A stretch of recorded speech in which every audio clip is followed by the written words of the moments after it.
ఓం నమో వెంకటేశాయ.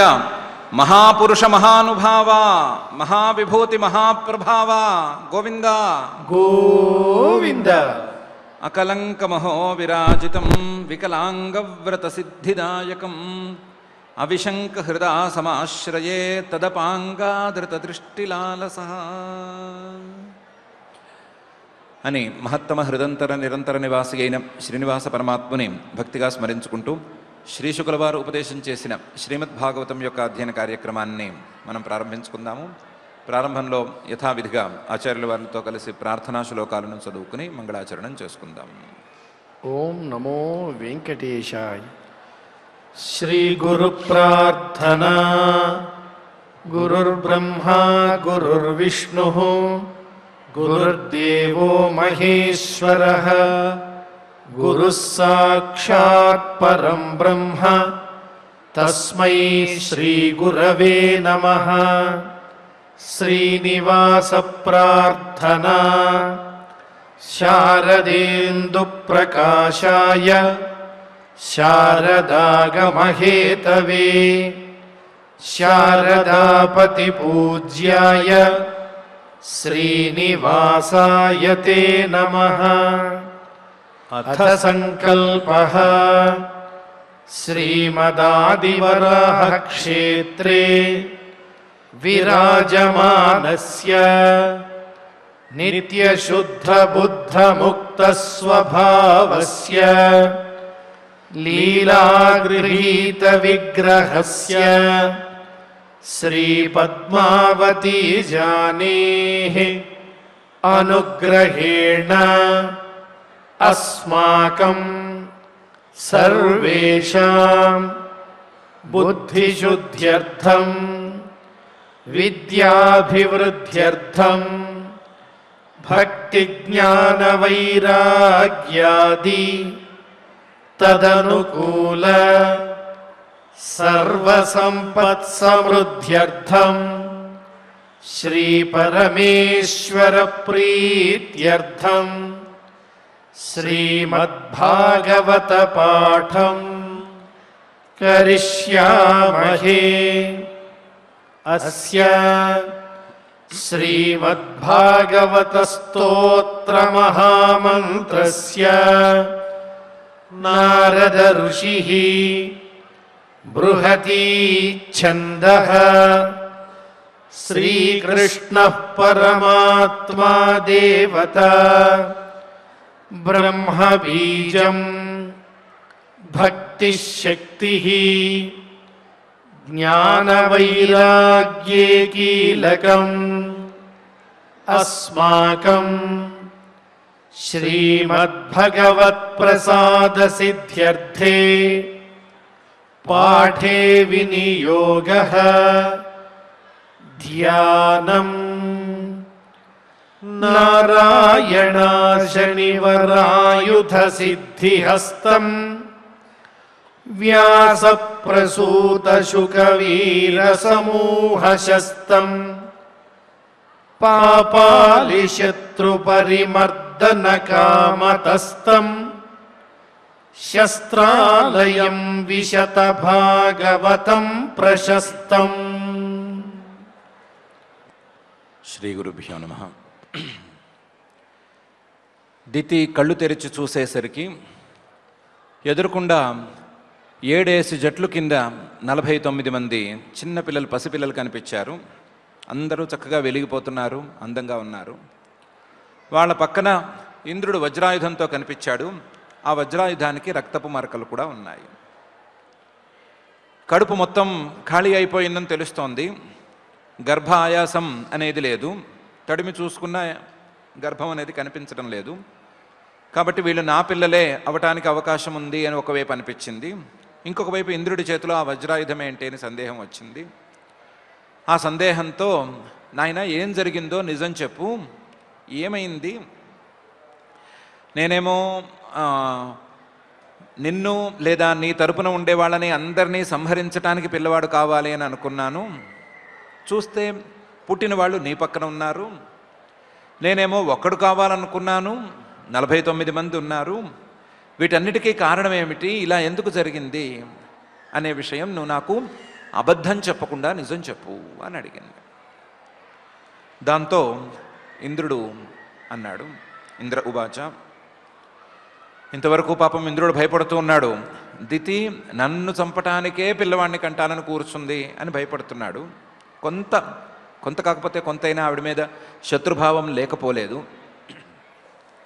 పరిచర్యలో ఒకవైపు చేస్తున్నా సరే మూల అట్టి పెట్టుకున్నాడు ఒక భావాన్ని అని ముందే అనుకున్నాము. ఆ భావం లేకపోలేదు. కానీ కళ్ళు తెరిచిన తర్వాత పిల్లలేమో ఇలా ఉన్నారు, తల్లేమో చక్కగా అలా మాట్లాడుతోంది. తాత, నాయన, నువ్వు నా కొడుకువే అని అంటోంది. దాంతో ఉన్న నిజం చెప్పాలి అని చక్కగా నిజం చెప్పడం మొదలుపెట్టాడు. అంబతేహం వ్యవసితం ఉపధారి యాగతోంతికం లబ్ధాంతరోచ్ఛిదం గర్భం అర్థబుద్ధిర్న ధర్మదృక్ అని మొదలుపెట్టి, అంబా, ఓ అమ్మ, తే అహం వ్యవసితం ఉపధార్య, నీ మనసులో ఏ ఆలోచన ఉంది అనే దాన్ని నేను ముందే కనిపెట్టాను. ఏ ఆలోచన ఉంది? ఇంద్రుణ్ణి సంహరించే పిల్లవాడు కావాలి అనే ఆలోచన ఉంది. దాన్ని కనిపెట్టి అంతికం ఆగత, నీ దగ్గరికి వచ్చాను, నీ దగ్గరికి చేరాను. ఎందుకు చేరాను? నువ్వేదో వ్రతం చేస్తున్నావు, ఆ వ్రతం పూర్తయితేనే, ఆ వ్రతంలో చిన్న లోపం కూడా లేకుండా ఉంటేనే ఇంద్రుని సంహరించే పిల్లవాడు పుడతాడు అని కశ్యప ప్రజాపతి గారు నాన్నగారు చెప్పారు కదా. కాబట్టి ఏదో ఒక అవకాశం దొరక్కపోదా అనే ఉద్దేశంతోనే వచ్చాను. వచ్చింది అందుకే. లబ్ధాంతర, నాకు చిన్న అవకాశం ఈరోజే దొరికింది. అచ్ఛిదం గర్భం, దాంతో నీ గర్భంలోకి నా యోగశక్తితో ప్రవేశించి నీ గర్భాన్ని ముక్కలు ముక్కల కింద చేశాను. అర్థబుద్ధి నా ధర్మదర్క్, అదేమిరా నాయన, నా కడుపులోకి వెళ్ళి గర్భాన్ని ముక్కలు చేయటం ఏంటి అని నువ్వు అని అడగద్దు. నేను ఈ సమయంలో ధర్మాన్ని చూడలేదు, ధర్మదృష్టితో పనిచేయలేదు. అర్థబుద్ధి, ఎలాగైనా సరే నా ప్రాణాలు నేను కాపాడుకోవాలి కదా, నా ప్రాణాలు కాపాడుకోవాలి అనే ఉద్దేశ్యంతో నేను ఈ పని చేశాను అని అన్నాడు. అంబతేహం వ్యవసితం ఉపధార్య ఆగతోంతికం లబ్ధాంతరోచ్ఛిదం గర్భం అర్థబుద్ధిర్న ధర్మదృక్ అని ఎంతో వినయంగా అన్నాడు. ఎంతో తనలో ఉండేటువంటి తప్పుని ఒప్పుకున్నట్లుగా కూడా అన్నాడు. కానీ అదే సమయంలో దితికి ఆవిడ అభిప్రాయాలను కూడా గుర్తు చేస్తూనే అన్నాడు. అయితే ముందు జాగ్రత్తగా అంబా అని పిలిచాడు. అంబా అంటే అమ్మ అని మనం తెలుగులో అనుకుంటాము. రక్షించేది అని దానికి అర్థం. అంబతి ఇది అంబా అని చెప్తారు. అంబతి అంటే రక్షిస్తుంది కాబట్టి తల్లికి తల్లి అని పేరు, అంబా అని పేరు. నువ్వు రక్షించటానికి సంసిద్ధంగా ఉన్నావు, నేనేం తప్పు చేసినా సరే కాయటానికి నువ్వు సంసిద్ధంగా ఉన్నావు అని నీ పిలుపులోనే నాకు అర్థమైపోయింది. నన్ను నాయనా, పిల్లవాడా అని పిలిచావు. దాంతోనే నేనేం తప్పు చేసినా సరే నువ్వు క్షమిస్తావని తెలిసింది. కాబట్టి నువ్వు క్షమించేదానివి కాబట్టే నీ దగ్గర ఉన్నదిన్నట్లుగా చెప్తున్నాను. ఏం చెప్తున్నాను? నువ్వు గర్భాన్ని ధరించేటప్పుడు ఏమనుకుని గర్భాన్ని ధరించావు? ఏమని ధరించావు? నీ అభిప్రాయం ఏంటి? ఇంద్రుణ్ణి సంహరించాలి అని. ఇంద్రుణ్ణి ఎందుకు సంహరించాలని అనుకున్నావు? నీ పిల్లలిద్దరినీ నేను అన్యాయంగా ఎవరితోనో సంహరింపజేశాను అనేటువంటి భ్రమతో. పోనీ నేను అలాంటి తప్పు చేశాను, నువ్వు మళ్ళీ ఆ తప్పు ఎందుకు చేయాలని అనుకున్నావు? నన్నెందుకు ఇంకోళ్ళని అడ్డం పెట్టుకుని, నీ పిల్లవాడిని అడ్డం పెట్టుకుని సంహరించాలని చూశావు? అంటే నీది కూడా అర్థదృష్టి, ధర్మదృష్టి కాదు.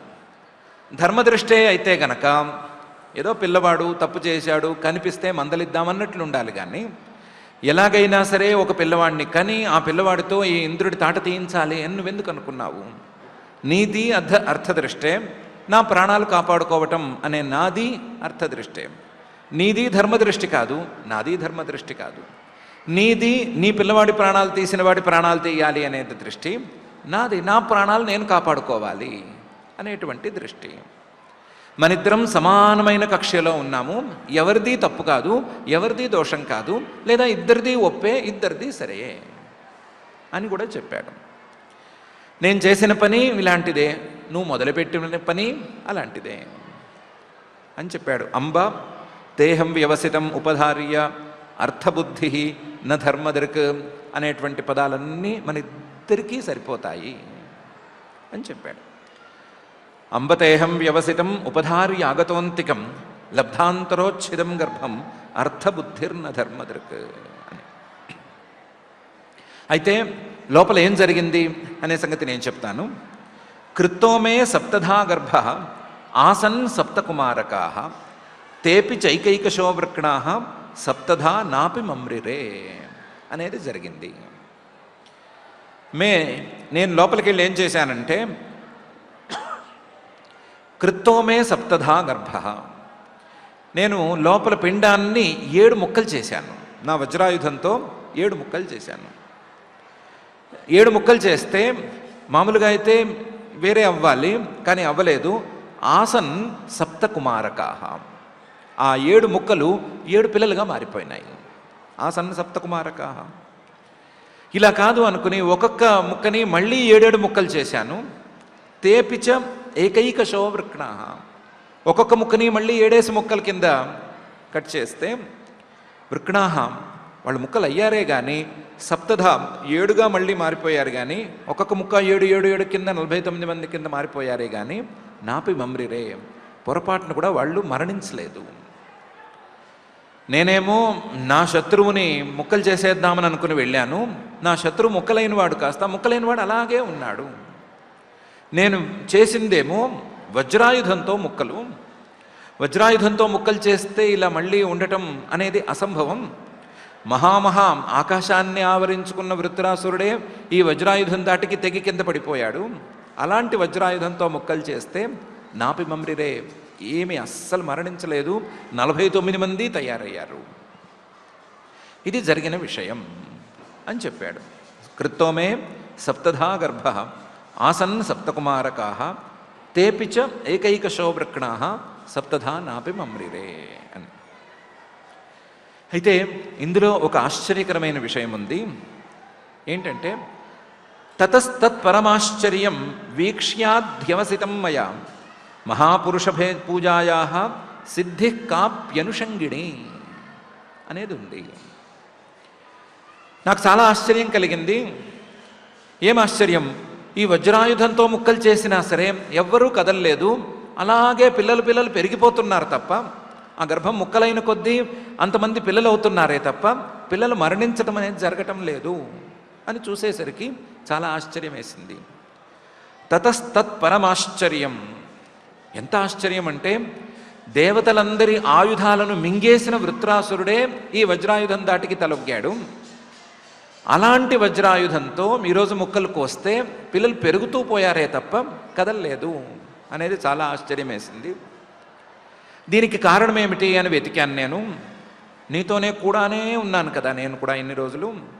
నువ్వు గర్భాన్ని ధరించి వ్రతాన్ని మొదలుపెట్టిన రోజు నుంచి ఈ రోజు వరకు నీతోనే ఉన్నాను, నీకే సేవలు చేస్తూ వచ్చాను. దానితో వీక్ష్యం అధ్యవసితం మయా, దాంతో నిర్ణయానికి వచ్చాను.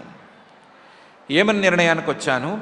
మహాపురుష పూజాయా, నువ్వు ఇంతకాలం గర్భధారణతో మొదలుపెట్టి ఈ రోజు వరకు ఆ మహాపురుషుణ్ణి, ఆ శ్రీనివాసుణ్ణి పూజ చేస్తూ వచ్చావు కదా. ఆ మహాపురుషుడు యొక్క పూజకి ఒక సిద్ధి కలిగింది. ఆ సిద్ధి కాపి అనిర్వచనీయమైన సిద్ధి, ఇదమిత్తంగా చెప్పలేనటువంటి సిద్ధి. కాపి అనుషంగిణి, నీకు ఆనుషంగికంగా ఆ సిద్ధి అనేది ఏర్పడింది అని నిర్ణయానికి వచ్చాను. చాలా ఆశ్చర్యం. నా వజ్రాయుధం ధాటికి ఈ పిల్లలు పెరిగారే తప్ప తరగలేదు. దానికి కారణం నువ్వు చేసుకున్నటువంటి ఆ మహాపురుషుడు యొక్క పూజే అని నిర్ణయించుకున్నాను. కాకపోతే ఆ మహాపురుషుడు యొక్క పూజకి ఇది అంతిమ ఫలితం కాదు. ఆయన పూజకి అంతిమ ఫలితం వేరే చాలా పెద్దది ఉంది. సిద్ధి కాప్యనుషంగిణి, కూడా వచ్చేటువంటి తప్పనిసరిగా లభించేటువంటి కొన్ని సిద్ధులలో ఒకానొక సిద్ధి ఇది అని నిర్ణయించుకున్నాను. తతస్తత్పరమాశ్చర్యం వీక్ష్యాధ్యవసితం మయా మహాపురుష పూజాయా సిద్ధి కాప్యనుషంగిణి అని ఇంద్రుడు దితితో అన్నాడు. అదేమిటి, ఇదే పరమసిద్ధి అనుకోవచ్చు కదా, దీనికోసమే కదా ఆవిడ చేసుకుంది అంటే కాదు. ఆరాధనం భగవతః ఈహమానా నిరాశిష ఏతు నేచ్ఛంతి అపి పరం తే స్వార్థ కుశలా స్మృతాః అనే విషయం ఉంది. భగవంతుడి యొక్క ఆరాధనం ఆరాధనం భగవతః, భగవంతుడిని ఆరాధించటం అనేటువంటి క్రియ. ఈ క్రియని ఈహమానాహ చేస్తూ వచ్చేవాళ్ళు చాలామంది ఉంటారు. అలాంటి వాళ్ళు ఏదో ఒక కోరికతో చేస్తూ పోతే గనక వాళ్ళు సరిగ్గా చేయనట్లే, సరి అయిన తెలివితేటలతోనే పని చేయనట్లే. ఆరాధనం భగవతః ఈహమానాహ చాలామంది ఉండొచ్చు, కానీ వాళ్ళందరూ తెలివైన వాళ్ళు, వైజ్ అని అనుకోలేము. ఎవరైతే నిరాశిష, ఏ ఆశ లేకుండా చేస్తారో వాళ్ళని తెలివైన వాళ్ళుగా మనం లెక్క కట్టచ్చు. నిరాశిష, నిరాశిష అంటే ఎంత మేరకు నిరాశిష అంటే ఏతు నేచ్ఛంతి అపి పరం, అన్నిటికంటే పెద్ద ఫలితమైనటువంటి మోక్షాన్ని కూడా కోరకుండా, మోక్షం కాదు, ఈ ఫలితం కాదు, ఆ ఫలితం కాదు, ఏ ఫలితాన్ని కోరకుండా ఆ భగవంతుడి యొక్క ఆరాధన చేయటాన్ని మొదలు పెడతారు చూడు, వాళ్ళు తే స్వార్థ కుశలాహ స్మృతాః, తెలివైన వాళ్ళు అని లెక్క. ఏం తెలివైన వాళ్ళు? తెలివి అంటే ఏమిటి అంటే, తెలివి అంటే ఆ తెలివి ఈ తెలివి కాదు, నాకేం కావాలి అనే సంగతి తెలిసి ఉండటమే అసలు తెలివి. మనకేం కావాలో తెలియక పక్కవాడికి ఏం కావాలో మాత్రమే తెలిసి ఉంటే అది తెలివి కిందకి లెక్కకి రాదు. స్వార్థ కుశలాహ, నాకేం కావాలి అని తెలిసిన వాళ్ళు, నాకేం కావాలి అనే విషయం మీద ఆలోచన చేసిన వాళ్ళు, నాకేమీ అక్కర్లేదు భగవంతుడే నాకు కావాలి అని నిర్ణయించుకోగలుగుతారు. ఆ నిర్ణయంతో వీళ్ళు భగవంతుడి యొక్క పూజను మొదలుపెట్టారు కాబట్టి వీళ్ళే నిజంగా స్వార్థం అంటే ఏమిటో తెలిసిన వాళ్ళు, స్వార్థ కుశలాహ, తెలివైన నిర్ణయం కలిగిన వాళ్ళు అని ఇంద్రుడు దితితో అన్నాడు. ఈ సందేహానికి కూడా సమాధానం చెప్పాడు. ఏ కోరికైనా కోరి ఆయన్ని సేవించనక్కర్లేదు, ఏ కోరిక లేకుండా ఆయన్ని సేవించుకుంటే ఏం చెయ్యాలో ఏం చేయకూడదో, ఏది మంచో ఏది చెడో ఆయనే నిర్ణయించి ఆయనే ఫలితం ఇస్తాడు. ఈ దితికి కూడా అలాంటి ఫలితాన్ని ఒకదాన్ని ఇచ్చాడు అని చెప్పాడు. ఆరాధనం భగవతః ఈహమానా నిరాశిషః ఏతు నేచ్ఛంత్యపి పరం తే స్వార్థ కుశలా స్మృతాః అని.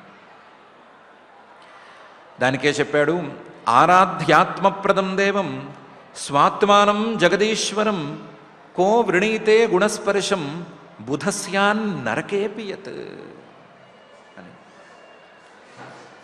బుధ తెలివైన వాడైతే, పండితుడే అయితే, ఆలోచన ఉన్నవాడే అయితే, ఆలోచన సక్రమంగా సాగేవాడే అయితే, ఆరాధ్య ఆత్మప్రదం దేవం స్వాత్మానం జగదీశ్వరం నవృణీతే, ఆ జగదీశ్వరుణ్ణి, ఆ ఆత్మస్వరూపుడైనటువంటి పరమాత్మను ఆరాధించి ఏ ఫలితాన్ని కోరుకోడు. తెలివైన వాడైతే ఏ ఫలితాన్ని కోరుకోడు. తెలివి లేనివాడైతే ఆ కోరిక ఈ కోరిక కోరుకుంటూ ఉంటాడు. ఎందుకు ఈ తెలివి లేకపోవటం, తెలియటం తెలియకపోవటం ఇవన్నీ ఎందుకు వచ్చినాయి అంటే, ఆయన ఆత్మప్రద, తనను సేవించిన వాడికి, తనను ఆరాధించిన వాడికి తనను తానే సమర్పించుకునేటువంటి వాడు, తన యొక్క రూపమైనటువంటి ఆనందానుభూతిని పంచి ఇచ్చేవాడు. అలాంటి ఆత్మప్రదం దేవం, తన యొక్క రూపమైనటువంటి ప్రకాశాన్ని అందించేవాడు, ఎప్పుడూ ప్రకాశిస్తూ ఉండేటువంటి వాడు. అలాంటి వాడిని స్వాత్మానం, తనకు కూడా ఆత్మస్వరూపమైనటువంటి ఆయన్ని, జగదీశ్వరం, ఈ సృష్టి మొత్తానికి ఈశ్వరుడైనటువంటి వాణ్ణి ఆరాధిస్తే, ఆరాధించినప్పుడు ఆ ఫలితం ఈ ఫలితం అని కోరటంలో అర్థమేముంటుంది? తన ఆనందాన్నే పంచి ఇవ్వగలిగినటువంటి, తనలాంటి అఖండమైన ఆనందాన్ని ఇవ్వగలిగినటువంటి ఆ పరమాత్మను అర్చించుకుని, ఆయన్నే ఆరాధించుకుని చిన్నా చితకా ఫలితాలు కోరటం ఎందుకు? ఆరాధ్య ఆత్మప్రదం దేవం స్వాత్మానం జగదీశ్వరం కో వృణీతే. ఏం కోరుకున్నా సరే, ఒకవేళ గనక ఏదైనా ఒక కోరిక కోరుకుంటే అది ఏమవుతుంది? గుణస్పర్శం, గుణాల తాలూకు ఏదో ఒక స్పర్శ అవుతుంది. ఏదో ఈ సంసారంలో, ఈ సృష్టిలో ఉండేటువంటి ఏదో ఒక వస్తువు ద్వారా సంతోషం అనే మాటే అయితే, ఆ వస్తువు గుణాల తాలూకు ప్రభావమే కాబట్టి ఆ వస్తువు ద్వారా వచ్చేటువంటి సుఖం కూడా గుణాల తాలూకు ప్రభావమే అవ్వాలి. అది గుణస్పర్శమే అవుతుంది. ఇలాంటి గుణస్పర్శం ఎందుకు? స్యాన్ నరకేపి యత్, నరకంలో కూడా ఇలాంటి గుణస్పర్శం తాలూకు ఫలితం ఏదో ఒకటి ఉంటూనే ఉంటుంది. నరకంలో కూడా చాలాసేపు ఫ్రై చేసేస్తే, చేసిన వాళ్ళు బాగా చేసి అలిసిపోయి కాసేపు ఆపితే, వాళ్ళు ఆపితే ఈ ఫ్రై చేయించుకునేవాడికి కాసేపు హాయిగానే ఉంటుంది కదా, ఇంతవరకు ఊపింది లేదు కదా. ఇప్పుడు వాళ్ళు పని ఆపితే కాసేపు సుఖంగానే ఉంటుంది. ఏదో కింద నుంచి ఎవరైనా నీళ్ళు ఇస్తే దాహం కాసేపైనా తీరుతుంది కదా. నరకంలో కూడా ఇలాంటి గుణాల తాలూకు ఫలితాలుంటే, నరకంలో కూడా దొరికేటువంటి గుణస్పర్శాన్ని ఆయన్ని కోరుకోవటం ఎందుకు? ఈ గుణాలతో సంబంధం లేనటువంటి అఖండానందానుభూతినే ఆయన్ని కోరుకోవచ్చు. ఆ అఖండానందానుభూతిని ఆయన ఇస్తాడు. ఆత్మప్రద, అడగక్కర్లేదు, ఆయన్ని చేరితే చాలు అని ఇంద్రుడు అన్నాడు. ఇంకా కూడా కోవృణీతే గుణస్పర్శం బుధస్యాన్ నరకేపియత్, నరకప్రాయమైనటువంటి కుక్క నక్క లాంటి జంతువుల జన్మలలో కూడా ఏదో ఒక సుఖం ఉంది కదా. ఏదో ఆహారం దొరికింది అనే సుఖం, లేదా ఇంకోటి ఏదో దొరికింది, జత దొరికింది అనే సుఖం, సంతానం కలిగింది అనే సుఖం, ఇంకో సుఖం, ఆ సుఖం వాటికి కూడా ఉన్నాయి. ఆ నరకం లాంటి ఆ కుక్క నక్క జన్మల్లో కూడా దొరికేటువంటి గుణస్పర్శం తాలూకు సుఖం తెలివైన మానవుడికి ఎందుకు? మానవుడికి దాన్ని మించిన ఆనందాన్ని అందుకునే హక్కు, అధికారం, అర్హత అన్నీ ఉన్నాయి కదా.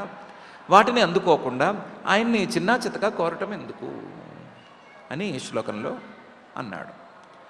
ఆరాధ్యాత్మప్రదం దేవం స్వాత్మానం జగదీశ్వరం కో వృణీతే గుణస్పర్శం బుధస్యాన్ నరకేపి యత్ అని.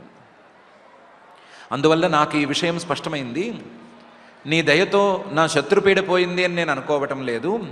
ఆయన్ని ఆరాధిస్తే అన్ని రకాల బాధల నుంచి విముక్తి కలుగుతుంది అనేటువంటి ఒక విశ్వాసం నాకు కలిగింది. దానికి తార్కాణంగా నువ్వే కనిపిస్తున్నావు. కాబట్టి నేను ఆ విషయాన్ని నీ దగ్గర నుంచి తెలుసుకుని నేను సెలవు తీసుకుంటాను అని అన్నాడు. సెలవు తీసుకునేటప్పుడు తదిదం మమ దౌర్జన్యం బాలిషస్య మహీయసి క్షంతుమర్హసి మాతస్త్వం దిష్ట్యా గర్భో మృతోత్థిత అని అన్నాడు. తదిదం, మిగతావన్నీ తర్వాతి మాటలు, కానీ నేను మాత్రం చేసింది తప్పే. తదిదం మమ దౌర్జన్యం, ఇది మంచివాళ్ళు చేసే పని కాదు.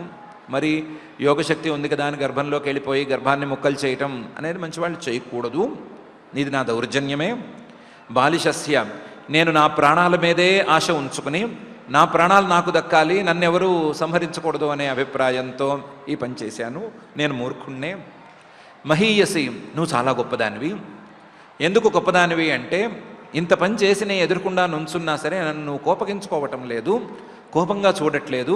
నీ పిల్లలు పుట్టారు అనేటువంటి సంతోషంలో మాత్రమే ఉన్నావు. కాబట్టి నువ్వే గొప్పదానివి. కాబట్టి క్షంతుమర్హసి, నువ్వు నన్ను క్షమించాలి. నువ్వు నన్ను క్షమించాలి. ఎందుకు క్షమించాలి? మాతస్త్వం, నువ్వు తల్లివి. నువ్వు నాకు తల్లివి, వీళ్ళకు కూడా తల్లివి. తల్లి యొక్క స్వభావం ప్రకారం క్షమించటం అనే గుణం ఉంటుంది కదా, ఎంత తప్పు చేసినా. కాబట్టి నన్ను కూడా నువ్వు క్షమించాలి. అందులోనూ నీకేమీ అపకారం జరగలేదు. దిష్ట్యా గర్భ మృతోత్థిత, నీ అదృష్టం కొద్దీ దిష్ట్యా గర్భ, నీ గర్భం మృతోత్థిత, నా దెబ్బకి ముక్కలు ముక్కలు అయిపోవాల్సిందే, కానీ ఉత్థిత, మళ్ళీ లేచింది, పడి లేచింది, లేచి 49 ముక్కలయ్యి నీ కంటికి ఎదురకుండా ఇప్పుడు నుంచునుంది. నీకు హాని జరగలేదు. నీ యొక్క స్వభావమే తల్లి స్వభావము. అందులోనూ ఇంతకాలం నువ్వు చేసినటువంటి మహాపురుష పూజ నీ స్వభావంలో మార్పు తెచ్చింది. ఇన్ని కారణాలు ఉన్నాయి కాబట్టి, నువ్వు సహజంగా గొప్పదానివి కూడా కాబట్టి నువ్వు నన్ను క్షమించు. నేను చేసింది తప్పు, అయితే నేను చేసిన తప్పు నీకు అపకారంగా పరిణమించలేదు, నీకు హానికరంగా పరిణమించలేదు, నీ అదృష్టం బాగుంది అనే చెప్పాడు. తదిదం మమ దౌర్జన్యం బాలిషస్య మహేయసి క్షంతుమర్హసి మాతస్థుమాం దిష్ట్యా గర్భో మృతోత్థిత అని. ఇంద్రుడు సారీ చెప్పాడు, కానీ సారీ చెప్తే ఒప్పుకోవలసినటువంటి వ్యవహారమా ఇది? చాలా పెద్ద వ్యవహారం కదా. మరి అలాంటప్పుడు అసలే ఇంద్రుడి మీద కోపంగా ఈ పని మొదలుపెట్టినటువంటి దితి దానికి ఎలా రియాక్ట్ అయింది అనే విషయాన్ని శ్రీశుక ఉవాచ. ఇంద్రస్తయాభ్యనుజ్ఞాత శుద్ధభావేన తుష్టయ మరుద్భిः సహ తాం నత్వా జగామ త్రిదివం ప్రభు అని చెప్తున్నారు. ఆవిడ శుద్ధ భావంతో ఉంది. ఆవిడకి అసలు కోపం కానీ ఇవేమీ లేవు. ఏ సంకల్పంతో ఈ గర్భధారణ మొదలుపెట్టిందో ఆ సంకల్పం ఎప్పుడు ఊడిపోయిందో ఆవిడకే తెలియదు. మనసంతా కూడా ఆ మహాపురుష పూజతో పరిశుద్ధమైపోయింది. ఆ శుద్ధ భావంలో ఉండి సంతోషించింది. శుద్ధ భావేన తుష్టయ. ఏమని సంతోషించింది? ఒక పిల్లవాడు కావాలని అనుకుంటే 49 మంది పిల్లవాళ్ళు పుట్టారు. ఒక పిల్లవాడు ఇంద్రుడికి శత్రువు కావాలి అని అనుకుంటే ఆ 49 మంది పిల్లలు ఇంద్రుడికి మిత్రులైపోయారు. ఇది సంతోషానికి కారణం. ఈ ఇంద్రుడితో గనక ఆ పిల్లవాడు పోరాడితే ఇంద్రుడినే సంహరించాడని అనుకుంటే ఇంద్రుడి వైపు వాళ్ళు ఎవరు వచ్చి అతని మీద దాడి చేయరా? రేపు ఇంకో అదితి మళ్ళీ మొదలుపెట్టి నా పిల్లవాడిని సంహరించే పిల్లవాడు ఇంకోటి కావాలి అని ఆవిడ తపస్సు మొదలు పెట్టదా? ఈ కక్షలు కుట్రలు కార్పణ్యాలు పెరిగిపోతూ ఉంటే ఎప్పటికి ఆగుతుంది? ఈ గర్భక్షోభ అనేది ఎప్పటికి ఆగుతుంది? కాబట్టి ఇది పనికిరాని నిర్ణయము. ఇంద్రుడితో స్నేహం అనేదే ఉత్తమము అని ఆవిడకి అప్పటికే ఓ నిర్ణయం వచ్చేసింది. కాబట్టి తుష్టయ సంతోషించింది.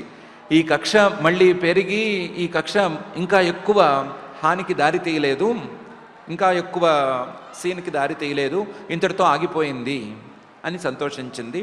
సంతోషించి నాయన నా పిల్లల్ని తీసుకుని నువ్వు స్వర్గానికి వెళ్ళు, వీళ్ళని ఏదో పై వాళ్ళని చేస్తానంటున్నావు కదా, వాళ్ళని మంచి స్థితిలో ఉంచు అని అతనికి అనుమతి ఇచ్చింది.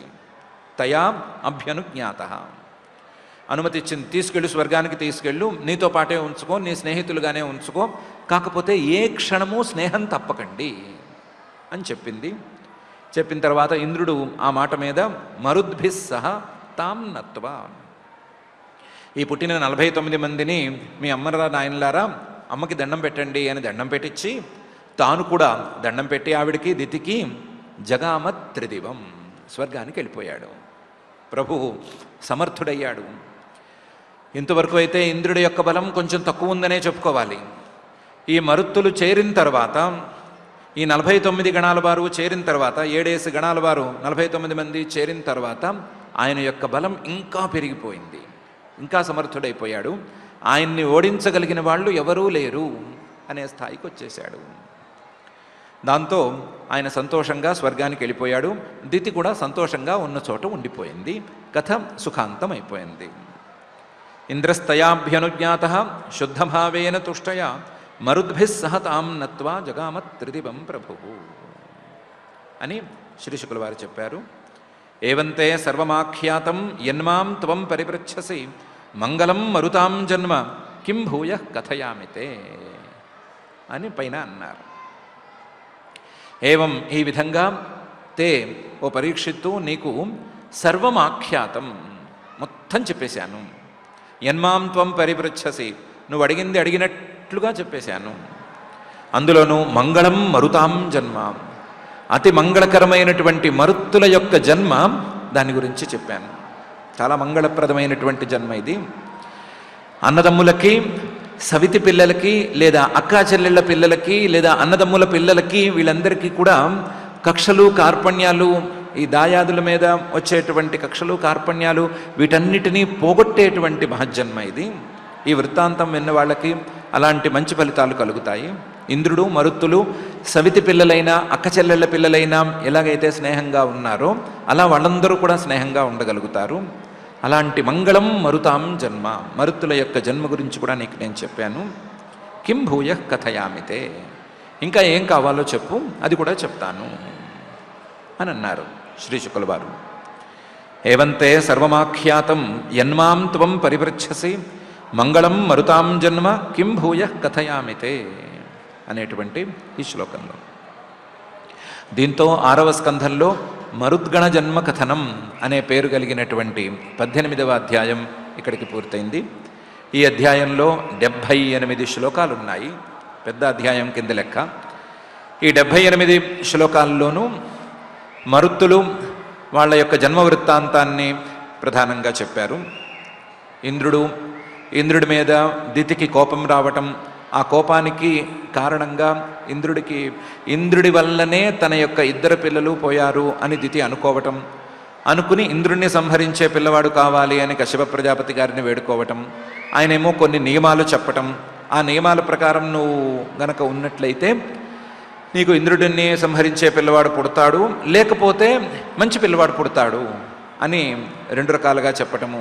నేను ఆ నియమాలన్నింటినీ స్వీకరిస్తాను అని దితి కూర్చోవటం, గర్భధారణ, ఆ గర్భ సమయంలో ఇంద్రుడు వచ్చి ఆవిడికి సేవలు చేయటము, ఆవిడ నెలలు నిండేంత వరకు చిన్నపాటి తప్పు కూడా చేయకుండా ఉండటము, నెలలు నిండిన సమయంలో ఒక చిన్న తప్పు చేయటము, ఆ తప్పు ద్వారా ఇంద్రుడు లోపలికి వెళ్ళి యోగశక్తితో ఆ గర్భాన్ని ముక్కలు కింద చేస్తే ఆ ముక్కలన్నీ మరుత్తులుగా బయటికి రావటము, ఆ వచ్చినటువంటి మరుత్తులు ఇంద్రుడు మంచి స్నేహితులు అవ్వటము, స్నేహితులైనటువంటి మరుత్తులతో కలిసి ఇంద్రుడు స్వర్గానికి వెళ్ళటము అనేటువంటి ప్రధానమైన అంశాలున్నాయి. ఈ వృత్తాంతం రావటానికి కావలసినటువంటి ఉపోద్ఘాత వ్యవస్థ కూడా ఈ అధ్యాయంలో ఉంది. మరుత్తులు, ఇంద్రుడు, ఈ ఇద్దరికీ ఉండేటువంటి ఈ స్నేహాన్ని ప్రధానంగా చెప్పటం కోసం ఈ వృత్తాంతం వచ్చిందే కానీ ఇంద్రుణ్ణి మనం ద్వేషించటానికి కావలసిన కారణం చెప్పటానికైతే కాదు. ఇంద్రుడేంటి లోపలికి వెళ్ళి గర్భంలోకి వెళ్ళి ముక్కలు చేయటం ఏంటి అనే సందేహం రావటం కోసం కాదు. అది కథారూపంగా చెప్పినప్పుడు, కథాపరంగా చెప్పినప్పుడు ఏదో ఒక చిన్న ట్విస్ట్ లాంటిది ఉండాలి, వినటానికి ఏదో ఆశ్చర్యం కలిగించేటట్లుగా ఒక పాయింట్ ఉండాలి అని చెప్పిన మాటే తప్ప అందులో అలాంటివి లేవు. మరుత్తులు అనేవాళ్ళు గాలులకు అధిదేవతలు. ఆ గాలులు 49 రకాల గాలులు ఉంటాయి అని పేరు. ఒక్కొక్క గాలికి, ఈ మరుద్గణంలో ఉన్న వాళ్ళకి ఒక్కొక్కళ్ళకి పేరుంది. సప్తగణ వై మరుతః అని 7 గణాలు వాళ్ళు వీరు అనుంది. ఒక్కొక్క గణంలోనూ ఉండే వాళ్ళకి ఒక్కొక్క పేరు ఉంది. ఒక్కొక్క గణంలో ఉండేవారికి ఈ పేర్ల విషయంలో 2 రకాల కథనం కూడా ఉంది. ఒక రకమైన పేరు, ఇంకో రకమైన పేరు అనేటువంటి 2 రకాల పేర్లు కూడా ఉన్నాయి. ఆ పేర్లను బట్టి ఆయా వాయువులు చేసేటువంటి పనుల తాలూకు చిహ్నాలు, వివరణలు కూడా ఉన్నాయి.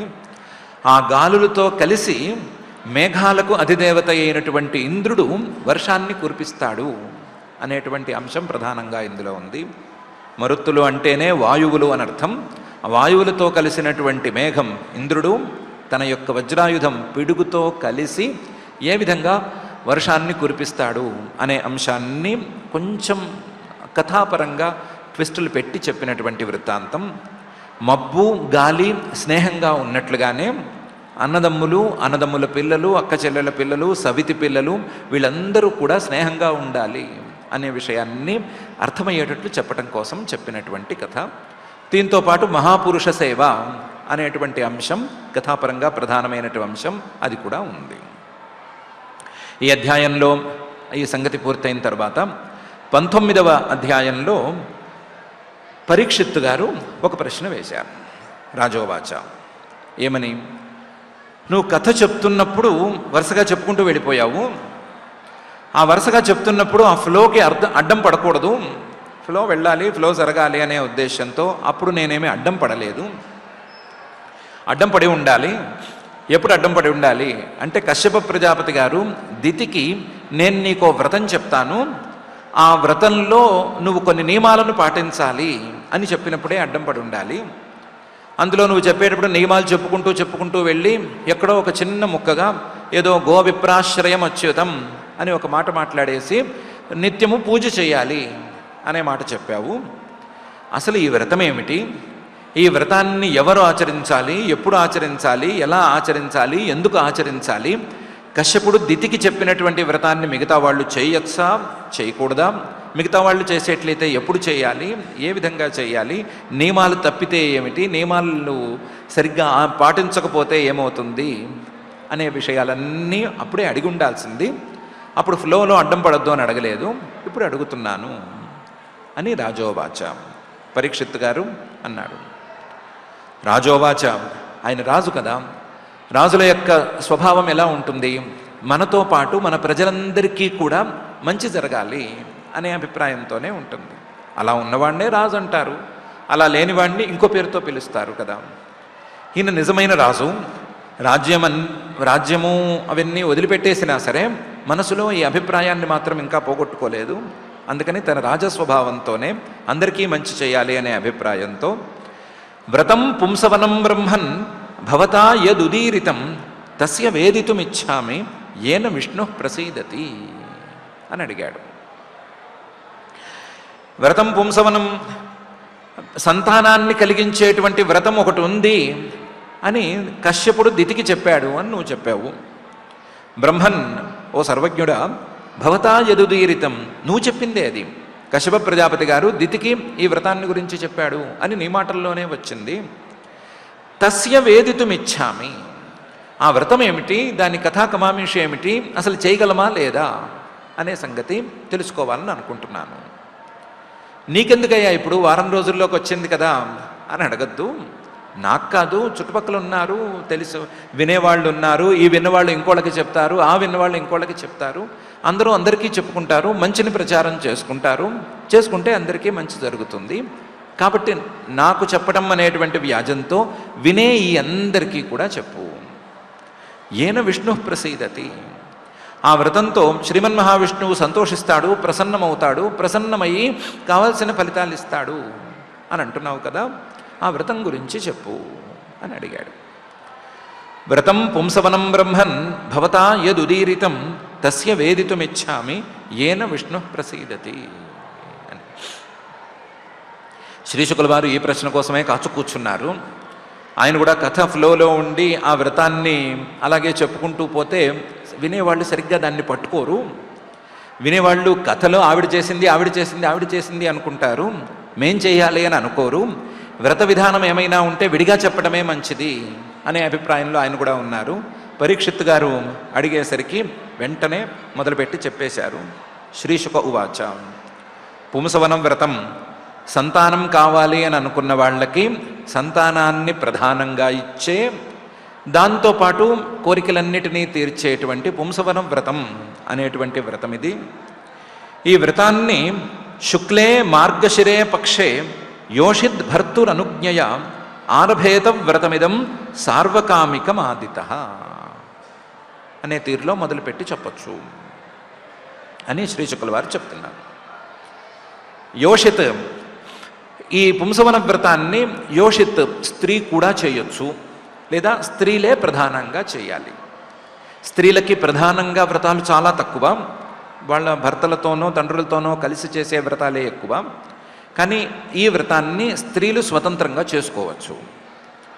కాకపోతే యోషిత్ భర్తురనుజ్ఞయ, భర్త యొక్క అనుమతి తీసుకుని ఈ వ్రతం చేయాలి. భర్త యొక్క అనుజ్ఞ అనేది తీసుకోకపోతే అది అర్హత లేని వ్రతం అయిపోతుంది. కాబట్టి దాన్ని తీసుకోవాలి. ముందు భర్తురనుజ్ఞయ వ్రతం చేయాలని సంకల్పించి మార్గశిరే శుక్లే పక్షే, మార్గశీర్ష మాసం శుక్లపక్షం అంటే మొదటి పక్షంలో ఆదిత మొదటి రోజున ఈ వ్రతాన్ని ప్రారంభించాలి. ఇప్పుడు మనం కార్తీక మాసంలో ఉన్నామని అనుకుంటే కార్తీక శుద్ధ ఏకాదశి రోజున ఉన్నాము. ఈ కార్తీక మాసం పూర్తవంగానే మార్గశీర్ష మాసం వచ్చింది. ఆ మార్గశీర్ష మాసం రోజున, మార్గశీర్షం నెల పుట్టేటువంటి రోజున, పాడ్యమి రోజున ఈ వ్రతాన్ని ప్రారంభించాలి. శుక్లే మార్గశిరే పక్షే ఆదిత ఆరభేత వ్రతమిదం, ఈ వ్రతాన్ని చేసుకోవచ్చు. ఈ వ్రతం పేరు పుంసవనం అని, కానీ ఇది సార్వకామికం, ఏ కోరికనైనా తీర్చగలిగినటువంటి వ్రతం.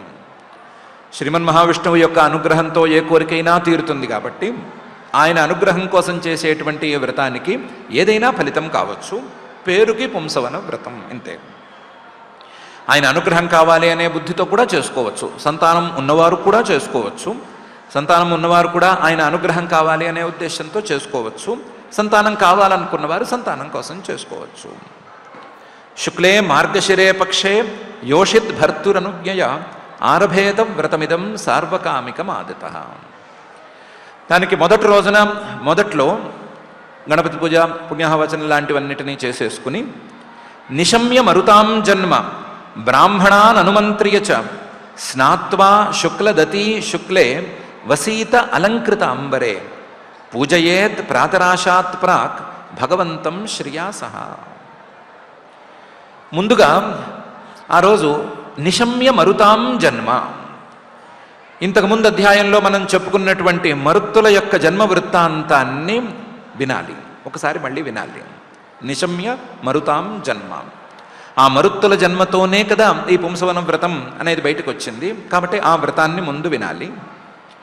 విని బ్రాహ్మణాన్ అనుమంత్రియచ, బ్రాహ్మణుల్ని పిలిచి వాళ్ళ దగ్గర నుంచి అనుమతి తీసుకోవాలి.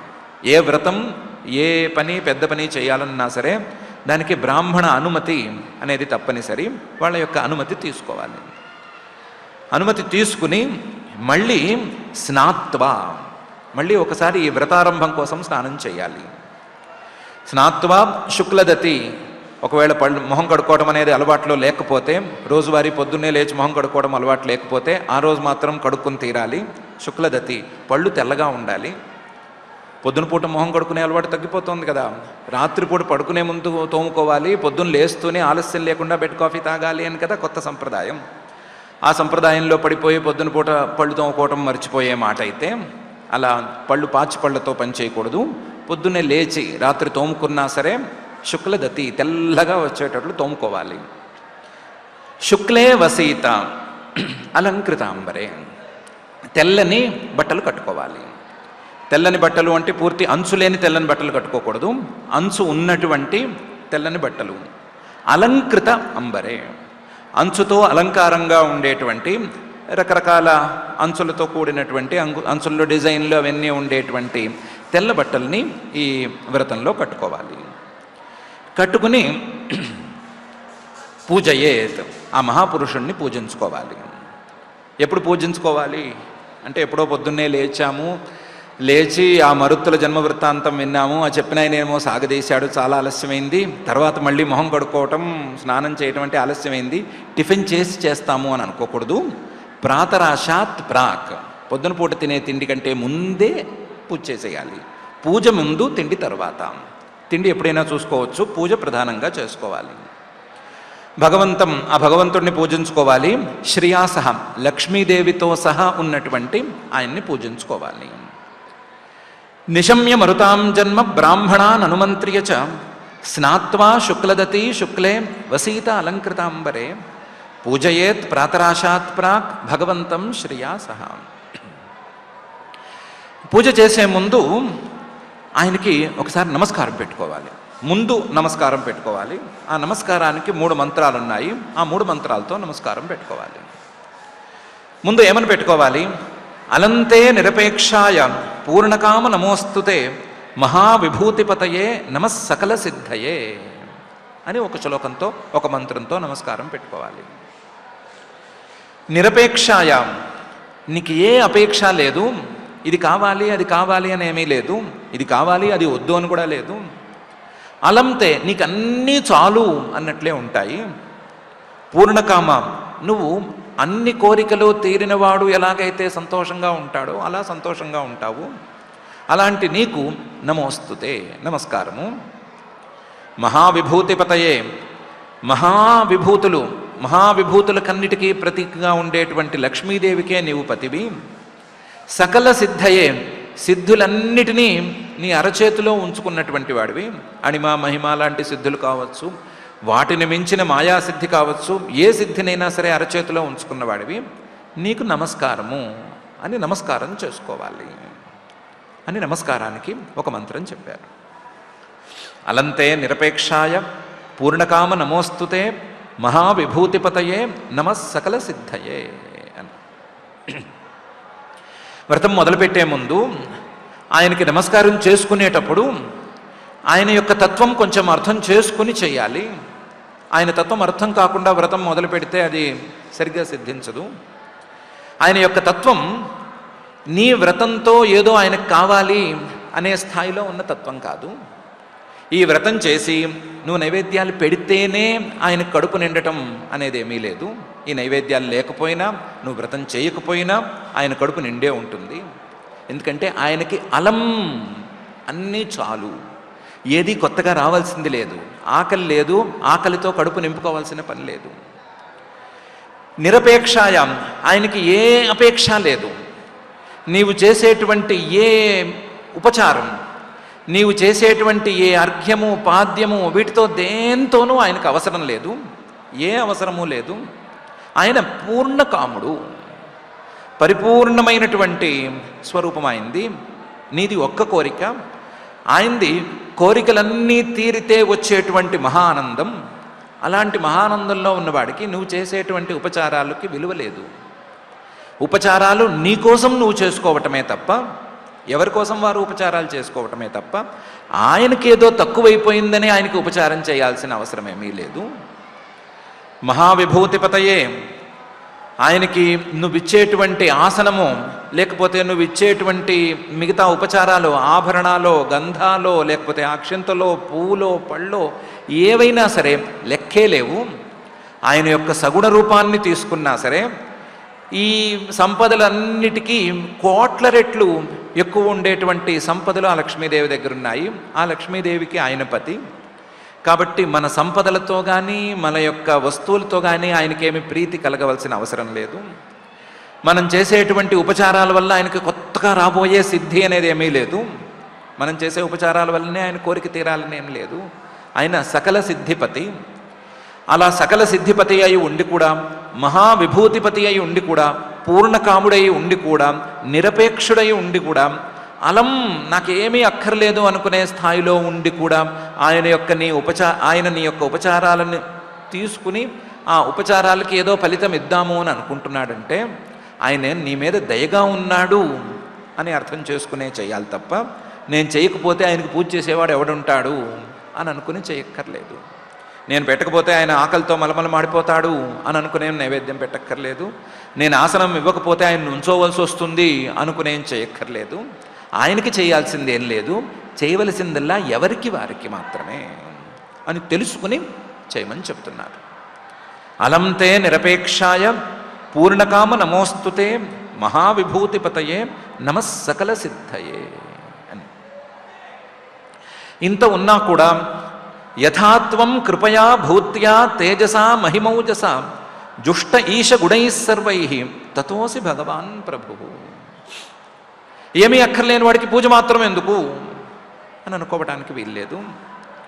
ఆయన ఇన్ని ఉన్నా కూడా, ఇన్ని రకాల విశేషాలు ఉన్నా కూడా, ఇన్ని రకాల విశేషాలు ఏం కర్మ, భూత్యా ఆయన దగ్గర ఉండేటువంటి సంపద ఎవరి దగ్గర లేదు. తేజస ఆయన యొక్క తేజస్సుకి మరొక పోలిక అనేది లేదు. మహిమ్న ఆయన యొక్క మాహాత్మ్యం చెప్పుకోదగ్గది కాదు. ఓజస ఆయన బలానికి అంతు అనేది లేదు. జుష్ట ఇలాంటి భూత్యా తేజస మహిమ్న ఓజస జుష్ట ఇలాంటి వాటితో కలిసి ఉన్నాడు ఆయన. గుణై సర్వై, ఇది కాక మనం చెప్పుకోలేని మనకు తెలిసిన తెలియని గుణాలన్నిటితోనూ ఆయన కలిసి ఉన్నాడు. గుణై సర్వై తతోసి భగవాన్. అంత ఉన్నా సరే, అంత ఈశ్వరుడైనా సరే, అంత సమర్థుడైనా సరే ఆయన ఈ ఉపచారాలను స్వీకరిస్తున్నాడు అంటే ఆయన కృపయా దయతో స్వీకరిస్తున్నాడు అని అర్థం. ఆయన దయతో ఇంత సామర్థ్యం ఉన్నవాడైనా సరే ఈ ఉపచారాలను స్వీకరిస్తున్నాడు అంటే ఆయన భగవాన్ ప్రభువు అని అర్థం. ఆయన మనం సేవించుకోవటానికి తగినవాడు, మన చేత సేవలు అందుకోవటానికి యోగ్యమైనవాడు. మన చేత సేవలు ఎవరు అందుకోవాలి అంటే మనం చేసే సేవలు లేని వాళ్ళు కారు. మనం చేసే సేవలకు విలువ లేకపోయినా సరే మన మీద దయతో సేవలను అందుకునేవాడే కదా మనం సేవ చేసుకోవాలి, అలాంటి వాడినే కదా సేవించుకోవాలి. కాబట్టి ఆయన మన మీద దయతో ఈ సేవలకు ఒప్పుకున్నాడు, దయతోనే మనకు ఆ సేవలకు ఫలితాన్ని ఇవ్వటానికి అంగీకరిస్తున్నాడు అని అనుకుని దానికి సేవ చేయాలి అని నమస్కార మంత్రంగా రెండో మంత్రం చెప్పారు. యథాత్వం కృపయా భూత్యా తేజసా మహిమౌజసా జుష్ట ఈశ గుణై సర్వై తతోసి భగవాన్ ప్రభువు అని ఆయనకి చెప్పుని ఒక నమస్కారం చేసుకోమని చెప్పారు. ఈ వ్రతంలో ఆ పరమాత్మలాగానే శ్రేయాసహ లక్ష్మీదేవి కూడా ఉంది అని అనుకున్నాం కదా, ఆవిడకి కూడా ఒక నమస్కారం చేసుకోమని చెప్పారు. విష్ణుపత్ని మహామాయే మహాపురుష లక్షణే ప్రియేథామే మహాభాగే లోకమాతర్ నమోస్తుతే అని నమస్కారం చేసుకోమన్నారు.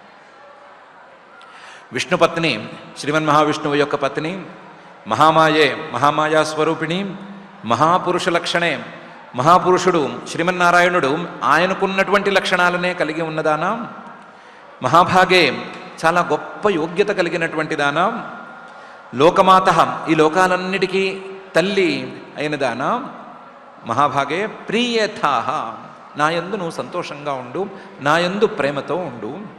మాత నమోస్తుతే, ఓ తల్లి నీకు నమస్కారము అని నమస్కారం పెట్టుకోమని చెప్పారు.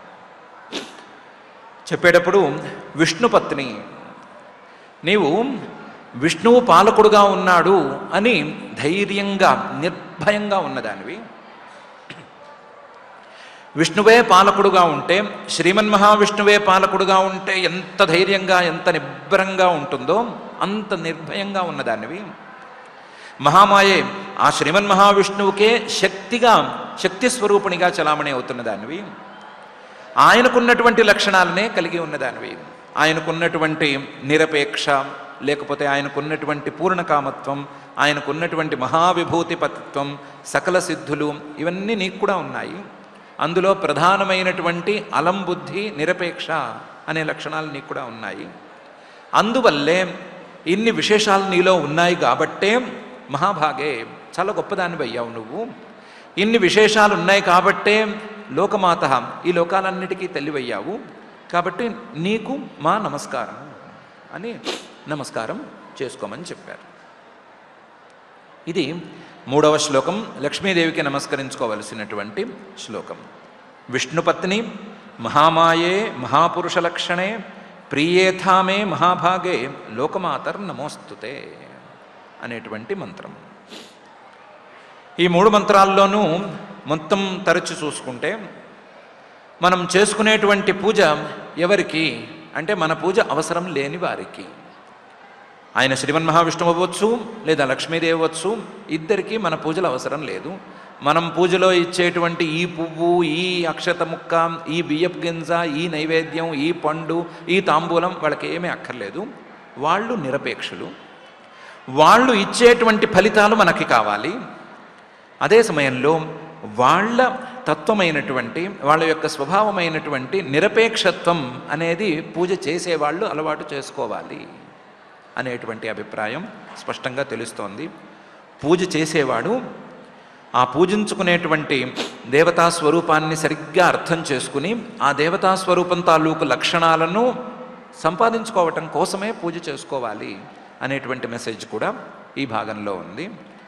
ఇలా నమస్కార మంత్రాలతో ఆ తత్వాన్ని తెలుసుకుని అలవాటు చేసుకునేటువంటి విధానాన్ని చెబుతూ ఒక మంత్రం చెప్తాను, ఆ మంత్రంతో ఉపచారాలు చేయాలి అని 7వ గద్యంలో మంత్రము, ఉపచారాలు, వాటి లెక్క చెప్తున్నారు. ఓం నమో భగవతే మహాపురుషాయ మహానుభావాయ మహావిభూతిపతయే సహ మహావిభూతిభిః బలిముపహరాణి ఇత్యనేన అహరహర్ మంత్రేణ విష్ణోరావాహన అర్ఘ్యపాద్యోపస్పర్శన స్నానవాస ఉపవీత విభూషణ గంధ పుష్ప ధూప దీప ఉపహారాద్యుపచారాంశ్చ సమాహిత ఉపాహరేత్ అనేటువంటి గద్యంలో ఒక చిన్న మంత్రం, పెద్ద మంత్రమేం కాదు, అందులో పదాలు కూడా ఇంతకుముందు వచ్చినటువంటి పదాలే. ఓం నమో భగవతే మహాపురుషాయ, మహాపురుష అనే పదం రానే వచ్చింది. మహానుభావ, మహాప్రభావం ఉన్నవాడు, మహావిభూతి పతయే, మహావిభూతి అయినటువంటి లక్ష్మీదేవికి పతి అయినటువంటి వాడు, అటువంటి వాడికి నమస్కారము అని చెప్పుకుంటూ సహ మహావిభూతిభిః, నీతో పాటు ఈ విభూతులన్నిటికీ, ఈ సంపదలన్నిటికీ ప్రతీకగా ఉండేటువంటి లక్ష్మీదేవి కూడా ఉంది. ఆ లక్ష్మీదేవితో కలిసినటువంటి నీకు బలిం ఉపహరాణి, ఈ ఉపచారాన్ని చేస్తున్నాను అనే అర్థంలో ఈ మంత్రాన్ని ఉచ్చరిస్తూ నమో భగవతే మహాపురుషాయ మహానుభావాయ మహావిభూతిపతయే సహ మహావిభూతిభిః బలిముపహరాణి అనేటువంటి మంత్రంతో, ఇందులో ప్రణవం వినిపిస్తోంది కానీ ఆ ప్రణవాన్ని గురూపదేశం లేకుండా చేయకూడదు. గురూపదేశం లేకపోతే ప్రణవాన్ని పక్కన పెట్టి చేసినా సరే మంత్రం విలువ ఏమాత్రం తగ్గదు. ఆ మంత్రంతో అనేనా, ఈ మంత్రంతో అహరహ, ప్రతిరోజు కూడా వ్రతం మొదలుపెట్టి సంవత్సరం పాటు చేయాలి. ఆ సంవత్సరం పాటు ప్రతిరోజు మానకుండా పూజ చేసుకోవాలి.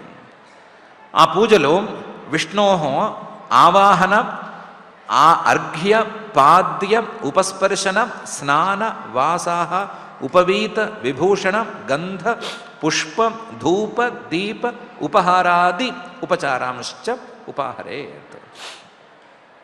ఆయనకి ముందు ఇదే మంత్రంతో ఆవాహన చెప్పుకోవాలి.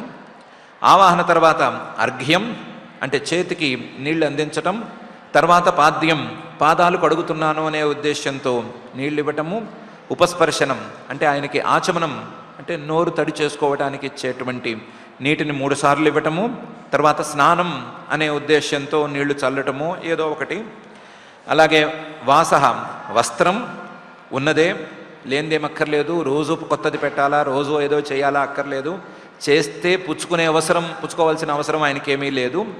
ఉపవీతం అనేటువంటి ఉపచారం, విభూషణం ఆభరణం అనేటువంటి ఒక ఉపచారం, గంధ పుష్ప గంధము అలాగే పూలు, ధూపదీపాలు, ఉపహారం అంటే నైవేద్యం, ఆది ఇది కాక మనకు తెలిసినటువంటి ఉపచారాలు, మనం చేయగలిగినటువంటి ఉపచారాలు, వీటన్నిటినీ ఉపాహరేత్ సమర్పించుకోవాలి. ఇందులో ఇంతకుముందే నమస్కారం చెప్పారు, నమస్కారానికి 3 మంత్రాలు చెప్పారు కాబట్టి ఆ నమస్కారాన్నే ధ్యానం కింద లెక్క కట్టుకుంటే ధ్యానం అనే మొదటి ఉపచారమైంది. ఆవాహన అర్ఘ్య పాద్య ఉపస్పర్శన స్నానవాస ఉపవీత విభూషణ గంధ పుష్ప ధూపదీప ఉపహారాది అన్నప్పుడేమో 13 ఉపచారాలు వచ్చినాయి, 14. ఇందులో ఆసనం అనేది ఎందుకో వదిలేశారు, ఆసనాన్ని కలుపుకుంటే 15 అయినాయి. ఆది అని చెప్పినప్పుడు మిగతా ఉపచారాలన్నిటినీ ఒకే ఉపచారం కింద లెక్క కట్టుకుంటే 16 ఉపచారాలు అయినాయి. నైవేద్యం తర్వాత కూడా తాంబూలము, నీరాజనము, ప్రదక్షిణము ఈ ఉపచారాలన్నీ ఉన్నాయి. ఆ ఉపచారాలన్నిటినీ ఒకే ఉపచారం అని లెక్క కట్టుకుంటే మొత్తం 16 ఉపచారాలు అయినాయి. లెక్కతో సంబంధం లేదు, చేయగలిగినన్ని ఉపచారాలు చేసుకోవచ్చు. 16, 32, 64 ఎన్ని ఉపచారాలు కావంటే అన్ని ఉపచారాలు చేసుకోవచ్చు. కాకపోతే సమాహిత ఏకాగ్రంగా చేసుకోవాలి. చేసుకునేటప్పుడు పూజ మీద దృష్టి పెట్టుకుని చేసుకోవాలి అని శ్రీశుకుల వారు చెప్తున్నారు. నమో భగవతే మహాపురుషాయ మహానుభావాయ మహావిభూతిపతయే సహ మహావిభూతిభిః బలిముపహరాణి ఇత్యనేన అహరహర్మంత్రేణ విష్ణోరావాహన అర్ఘ్యపాద్యోపస్పర్శన స్నాన వాసౌపవీత విభూషణ గంధపుష్ప ధూప దీపోపహారాద్యుపచారాంశ్చ సమాహిత ఉపాహరేత్ అని. ఇందులో నైవేద్యం పెట్టేటప్పుడు జాగ్రత్తగా ఉండాలి. హవిశేషంతు జుహుయాత్ అనలే ద్వాదశాహుతి ఓం నమో భగవతే మహాపురుషాయ మహావిభూతిపతయే స్వాహేతి అని చెప్పారు. నైవేద్యం పెట్టేటప్పుడు సగమే నైవేద్యం పెట్టుకోవాలి. అన్నాన్ని సగం మహానైవేద్యం అంటారు కదా, మహానైవేద్యాన్ని సగమే పెట్టుకోవాలి. కొంత భాగం విడిగా ముందే తీసి పెట్టుకోవాలి.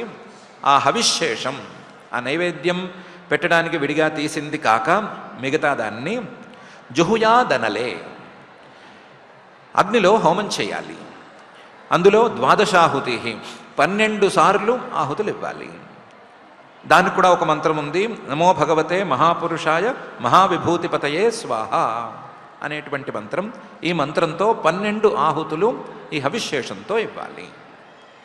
హవిశేషంతు జుహుయాదనలే ద్వాదశాహుతి నమో భగవతే మహాపురుషాయ మహావిభూతిపతయే స్వాహేతి అనేటువంటి మంత్రంతో హోమం చేసుకోవాలి అని చెప్తున్నారు. ఇందులో ప్రతిరోజు హోమం అనేది కొంచెం సంక్లిష్టమైనటువంటి అంశం. ఎవరినైనా పెట్టుకుని వాళ్ళతో చేయించుకోగలిగినా చేయించుకోవచ్చు. ఈ స్త్రీనే హోమం చేయాలి అనేటువంటిది ఏమీ లేదు. భర్త చేయగలిగితే ఆయన చేసుకోవచ్చు, లేదా ఎవరినైనా పెట్టుకుని బ్రాహ్మణ్ణి పెట్టుకుని బ్రాహ్మణి ద్వారా చేయిస్తే చేయించుకోవచ్చు. నిత్యం హోమం చేయించుకోవటం అనేది ఈ వ్రతానికి బలం అనే మాటే కనిపిస్తోంది. కాకపోతే శ్రియం విష్ణుంచ వరదౌ ఆశిషాం ప్రభవాబుభౌ భక్త్యా సంపూజయేన్నిత్యం యదీచ్ఛేత్ సర్వసంపద అనేది ముఖ్యం. శ్రియం శ్రీమన్మహాలక్ష్మిని, విష్ణుంచ శ్రీమన్మహావిష్ణువుని ఇద్దరినీ కూడా ఉభౌ, వరదౌ వరాలను ఇచ్చేవాళ్లుగాను, ఆశిషాం ప్రభవౌ మానవులు కోరే కోరికలన్నిటినీ కలిగించేవాళ్లుగాను, భక్త్యా భావించుకుంటూ భక్తితో, సంపూజయేన్ నిత్యం రోజు పూజించుకోవాలి. యది ఇచ్చేత్ సర్వసంపద ముందే చెప్పుకున్నాం కదా, పేరుకి ఇది పుంసవనం కానీ దీనితో తీరని కోరిక అనేది ఏమీ లేదు. యదీచ్ఛేత్ సర్వసంపద, అన్ని రకాల సంపదలు కావాలి అని అనుకుంటే, అన్ని రకాల సంపదలు అంటే జ్ఞాన సంపదతో సహా అన్ని రకాల సంపదలు కావాలని అనుకుంటే ఈ పని చేసుకోవచ్చు. శ్రియం విష్ణుంచ వరదౌ ఆశిషాం ప్రభవాబుభౌ భక్త్యా సంపూజయన్నిత్యం యదీచ్ఛేత్ సర్వసంపద అని శ్రీ శుకుల వారు చెప్తున్నారు. అంతా అయిన తర్వాత పూజ హోమం ఇదంతా అయిపోయిన తర్వాత ప్రణమే దండవద్భూమౌ భక్తి ప్రహ్వేణ చేతస దశవారం జపేన్ మంత్రం తత స్తోత్రముదీరయేత్. పూజంతా అయిన తర్వాత ఒక్కసారి ప్రణమే దండవద్భూమౌ, ఆ పూజ చేసినటువంటి రూపానికి సాష్టాంగం నమస్కారం చేయాలి. దండవత్, ఒక కర్ర కింద పడిపోయినట్లు పడిపోవాలి. అది మగవాళ్ళకైతేను, ఆడవాళ్ళకైతే మొత్తం సాష్టాంగం అనేది విహితం కాదు, వాళ్ళు అర్ధ నమస్కారమే చేయాలి. ఆ నమస్కారం చేసుకోవాలి. చేసేటప్పుడు భక్తి ప్రహ్వేణ చేతస, చేసేటప్పుడు మొత్తం మనసంతా భక్తితో నింపుకోవాలి. మనసంతా భక్తితో బరువెక్కాలి. మనసంతా బరువెక్కి తెలియకుండానే శరీరం కిందకి వంగిపోయేటట్లు ఉండాలి. భక్తి ప్రహ్వేణ చేతస, భక్తితో మనసు బరువెక్కి ఆ మనస్సుతో మనస్సు వంగిపోయి ఎప్పుడు వంగామో తెలియకుండా శరీరం కూడా కిందకి వంగిపోయేటట్లు ఉండాలి. అంత భక్తి మనసులో నింపుకోవాలి. అలా భక్తితో నమస్కారం చేసుకుని, నమస్కారాన్ని చాలా శ్రద్ధగా చేసుకుని, ఏదో ప్రదక్షిణ చేయడానికి అవకాశం వచ్చిందంటే ఒక్కసారి చుట్టుపక్కల చూసుకోవడానికి ఛాన్స్ దొరికింది అని సంతోషపడకుండా ఆ భక్తితోనే ఒకసారి దండం పెట్టుకుని దశవారం జపేన్ మంత్రం, కూర్చునో నుంచునో ఇందాక చెప్పుకున్నటువంటి నమో భగవతే మహాపురుషాయ మహానుభావాయ మహావిభూతిపతయే అనేటువంటి మంత్రం ఉంది కదా, ఆ మంత్రాన్ని 10 సార్లు జపించాలి. కనీస పక్షం 10 సార్లు జపించాలి. దశవారం జపేన్ మంత్రం. తతః ఆ మంత్ర జపం అయిన తర్వాత స్తోత్రముదీరయేత్, పైన 4 శ్లోకాల స్తోత్రం, చిన్న స్తోత్రం ఒకటి ఉంది, ఆ స్తోత్రం చెప్తాము. ఆ స్తోత్రాన్ని రోజు పఠించుకోవాలి అని శ్రీ శుకుల వారు చెప్తున్నారు. ప్రణమే దండవద్భూమౌ భక్తి ప్రహ్వేణ చేతస దశవారం జపేన్మంత్రం తత స్తోత్రముదీరయేత్ అనేటువంటి ఈ శ్లోకంలో ఆ స్తోత్రం ఏంటి, తర్వాత ఏంటి, విశేషాలు ఏంటి, అందులోనూ ఈ అధ్యాయంతో ఈ స్కంధం కూడా పూర్తి కావచ్చింది, దాని తాలూకు విశేషాలు ఏంటి, వీటన్నిటినీ మనం తర్వాత చూసుకుందాము. చూసుకునేటప్పుడు ఏ అంశాన్ని ముందు చూసుకోవాలి అని సందేహమే కలుగుతోంది. అలాంటి 2 ప్రధానమైన అంశాలు ఉన్నాయి. మనిషి ఎందుకు ధర్మం మీద దృష్టి పెట్టుకోలేకపోతున్నాడు అనేది ప్రశ్న. ఎందుకు ధర్మం మీద దృష్టి కలగదు? ఎన్నో దృష్టులున్నాయి, ఎన్నో ఆలోచనలున్నాయి. ఆ ఆలోచనలలో తెలివైన ఆలోచన కూడా ఉంది. తెలివైన వాళ్ళు ఇంతమంది ఉన్నారు, ఇన్ని రకాల ఆలోచనలు తెలివైన వాళ్ళకే వస్తున్నాయి. ధర్మం మీద సరిగ్గా ఎందుకు రావట్లేదు అంటే దానికి ఇంద్రుడు సమాధానం చక్కగానే చెప్పాడు. అర్థదృష్టి న ధర్మదృక్ అని. తెలివైన వాళ్ళందరూ కూడా తమకేవో కావాలి అనే ఉద్దేశంతో వాటి మీదే దృష్టి పెడుతున్నారు, కానీ వాటిని మనం ఎలా సాధించుకుందాము అని దృష్టి పెడుతున్నారే కానీ దానికి సాధనమైనటువంటి ధర్మం మీద దృష్టి పెట్టడం లేదు. ధర్మంతో ఈ అర్థం సులభంగా లభిస్తుంది అనే మాట ఎవరికీ ఉండటం లేదు. ఈ అర్థాన్ని మనం ఎలా దోచుకుందాము, మనం ఎలా లాగేసుకుందాము, మనం ఎలా సాధించుకుందాము అనే ఉద్దేశంతోనే ఉన్నారు. కాబట్టి అర్థదృష్టి అనేది మనిషిని పాడు చేస్తుంది. ఈ అర్థదృష్టి అనేది మనిషి ధర్మం వైపు చూడకుండా మనిషిని అడ్డుకుంటోంది. ఈ అర్థదృష్టిని తప్పించుకోవాలంటే మార్గం ఏమిటి? ఈ అర్థదృష్టి మనిషికి పోయి ధర్మదృష్టి మనిషిలో రావాలి అంటే ఏం చేయాలి అంటే, 2వ అంశం కింద ఆ భగవంతుడి యొక్క తత్వాన్ని ఒకసారి తరచి చూసుకోవాలి. ఏ సంపదల కోసమైతే మనం ఇంత ఆరాటపడుతున్నామో, ఏ ప్రయోజనాల కోసమైతే ఇంత తహతహతలాడిపోతున్నామో, ఏ సిద్ధుల కోసం, చిన్నపాటి అధికారాలు, చిన్నపాటి ప్రయోజనాలు, వీటి కోసం మనం వెంపర్లాడుతున్నామో, అలాంటి వాటిని చాలా సులభంగానే సంపాదించుకోగలిగిన స్థాయిలో ఉన్న భగవంతుడు వాటిని లెక్క చేయటం లేదు. ఏ సంపదల కోసమైతే మనం తహతహలాడుతున్నామో ఆ సంపదలన్నీ ఆయన అధీనంలోనే ఉన్నాయి. ఆ లక్ష్మీదేవి ఆయన యొక్క శక్తే. ఏ సిద్ధుల కోసం మనం తహతహలాడుతున్నామో ఆ సిద్ధులన్నిటికీ పై స్థాయి సిద్ధులు అణిమా మహిమ లాంటి సిద్ధులు ఉన్నాయి, వాటిని కూడా ఆయన లెక్క చేయటం లేదు. ఎందుకు లెక్క చేయటం లేదు అంటే ఆయనలో ఏ అపేక్ష లేదు. ఎందుకు అపేక్ష లేదు? పూర్ణకామ. ఆయనలో కోరికలన్నీ తీరినంత సంతోషం ఉంది. అది ఎక్కడి నుంచి ఉంది అంటే లోపల నుంచి తన యొక్క స్వస్వరూప ఆనందంగా ఉంది. తన యొక్క ఆనంద స్వరూపాన్ని ఆయన చూస్తున్నాడు, అనుభవిస్తున్నాడు, ఆ రూపంలో ఉన్నాడు. కాబట్టి ఆయన వీటిని లెక్క చేయటం లేదు.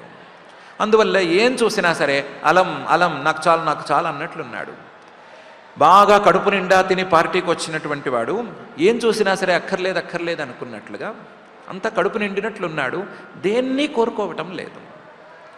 అలాంటి నిరపేక్ష ఆయనకు ఎందుకు వచ్చింది? ఆ నిరపేక్ష రావటానికి ఆయన దగ్గర ఉన్నటువంటి కారణం ఏమిటి? ఆ కారణం మన దగ్గర ఎందుకు లేదు అనేటువంటి ఆలోచన చేసుకుంటే ఈ అర్థదృష్టి పోయి ధర్మదృష్టి, తర్వాత జ్ఞానదృష్టి అనే ఈ రెండు మనిషికి ఏర్పడతాయి అని అనిపిస్తోంది. వినటానికి కష్టంగా ఉన్నాం, చేయటానికి సంక్లిష్టంగా ఉంది అని అనిపించినా సరే మనిషి నిజంగా గనక తెలివైన నిర్ణయం తీసుకోవాలి అని అనుకుంటే మాత్రం ఇది తప్ప ఇంకో దారి ఉంది అనైతే అనిపించటం లేదు. ఇది ఒక్కటే దారి. భగవంతుడు ఏ తీరులో ఉన్నాడు, ఆయన ఆ తీరులో ఎందుకున్నాడు, మనం ఏ తీరులో ఉన్నాము, మనం ఏ విధానంలో నడుచుకుంటున్నాము అనేటువంటి ఆలోచన వచ్చి తీరాలి. ఈ ఆలోచన రావటానికి ఒక సాధనంగానే ఈ పుంసవన వ్రతం అనే వ్రతాన్ని అట్టిపెట్టారు. దీనితో ఆనుషంగికంగా కలిగేటువంటి ఫలితాలన్నీ కలగచ్చు. అవి వాటంతటవే వస్తాయి. వాటి ద్వారా సంతోషమో దుఃఖమో ఏదో ఒకటి అనుభవించవచ్చు, దాంతో పెద్ద ప్రమాదం ఏమీ లేదు. కానీ అసలు సిసలు ప్రయోజనమైనటువంటి భగవంతుడి యొక్క తత్వాన్ని ఎంతో కొంత అర్థం చేసుకోవటం అనేదాన్ని సాధించి తీరాలి. ఆ సాధించడం ద్వారా నిరపేక్షను పెంచుకోవాలి. నిరపేక్షను పెంచుకోవటం ద్వారా అర్థదృష్టిని తగ్గించుకోవాలి. అర్థదృష్టిని తగ్గించుకొని ధర్మదృష్టిని పెంచుకోవాలి అని శ్రీశుకుల వారు మనకు ఉపదేశం చేస్తున్నారు. మనలోని అర్థదృష్టిని మొత్తం పోగొట్టకపోయినా ప్రమాదకర స్థాయిలో మాత్రం పెంచకుండా ఉంచి మనలో ధర్మదృష్టిని జ్ఞానదృష్టిని బాగా పెంచి ఆ మహత్తమ నిరంతర నివాసి అయినటువంటి శ్రీనివాస పరమాత్మకు ఉన్నటువంటి లక్షణాలన్నీ మనకు కూడా కలగాలి అని ఆయన్నే భక్తిగా ప్రార్థించుకుందాం. ఆ ప్రార్థనతో ఈ రోజుకు పారాయణ కార్యక్రమాన్ని ప్రారంభించుకుందాం. ఈరోజు మనం శ్రీమద్భాగవతం 6వ స్కంధంలో 18వ అధ్యాయంలో 71వ శ్లోకం నుంచి పారాయణ చేసుకుంటున్నాం. అలాగే 19వ అధ్యాయంలో కూడా కొన్ని శ్లోకాలు పారాయణ చేసుకుందాం. అథ శ్రీమద్భాగవతే పారమహంస్యాం సంహితాయాం షష్ఠస్కంధే అష్టాదశోऽధ్యాయః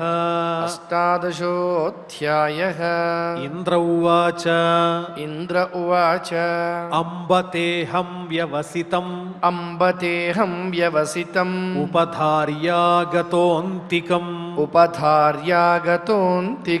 లబ్ధాంతరోచ్ఛిదం గర్భం అర్థబుద్ధిర్న ధర్మదృక్ కృత్తో మే సప్తధా గర్భః ఆసన్ సప్తకుమారకాః తేపి చైకైకశో వృక్ణాః సప్తధా నాపి మమ్రిరే తతస్తత్పరమాశ్చర్యం వీక్ష్యాధ్యవసితం మయా మహాపురుష పూజాయాః సిద్ధిః కాప్యనుషంగిణీ ఆరాధనం భగవతః ఆరాధనం భగవతః ఈహ మానా నిరాశిషః ఈహ మానా నిరాశిషః ఏ తు నేచ్ఛన్త్యపి పరం ఏ తు నేచ్ఛన్త్యపి పరం తే స్వార్థకుశలా స్మృతాః తే స్వార్థకుశలా స్మృతాః ఆరాధ్యాత్మప్రదం దేవం ఆరాధ్యాత్మప్రదం దేవం స్వాత్మానం జగదీశ్వరం స్వాత్మానం జగదీశ్వరం కో వృణీతే గుణస్పర్శం కో వృణీతే గుణస్పర్శం బుధస్యాన్నరకేపి యత్ బుధస్యాన్నరకేపి యత్ తదిదం మమ దౌర్జన్యం తదిదం మమ దౌర్జన్యం బాలిశస్య మహీయసి బాలిశస్య మహీయసి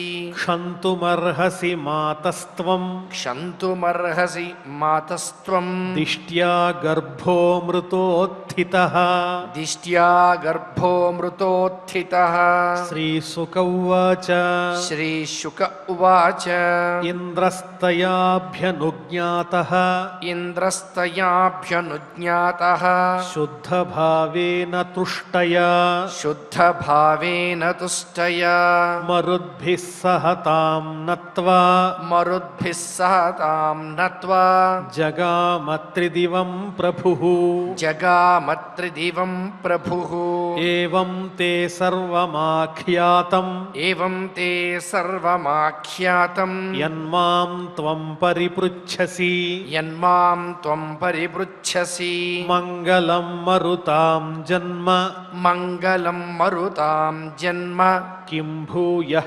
కథయామి తే కిం భూయః కథయామి తే ఇతి ఇతి శ్రీమద్భాగవతే శ్రీమద్భాగవతే పారమహంస్యాం సంహితాయాం పారమహంస్యాం సంహితాయాం షష్ఠస్కంధే షష్ఠస్కంధే అష్టాదశోऽధ్యాయः అష్టాదశోऽధ్యాయः అథ అథ శ్రీమద్భాగవతే శ్రీమద్భాగవతే పారమహంస్యాం సంహితాయాం పారమహంస్యాం సంహితాయాం షష్ఠస్కంధే షష్ఠస్కంధే ఏకోనవింశోऽధ్యాయः ఏకోనవింశోऽధ్యాయः రాజోవాచ రాజోవాచ వ్రతం పుంసవనం బ్రహ్మన్ వ్రతం పుంసవనం బ్రహ్మన్ భవతా యదుదీరితం భవతా యదుదీరితం తస్య వేదితుమిచ్ఛామి